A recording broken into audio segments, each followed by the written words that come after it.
বিপাকে বিজেপির রাজ্য সভাপতি।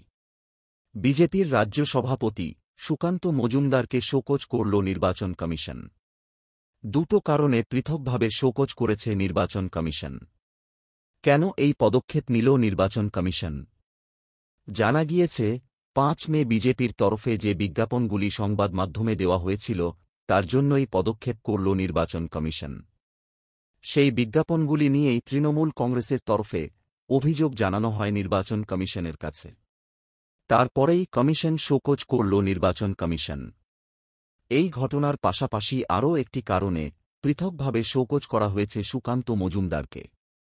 গত ৪ মে অন্য একটি বিজ্ঞাপন কয়েকটি সংবাদ মাধ্যমে দেওয়া হয়।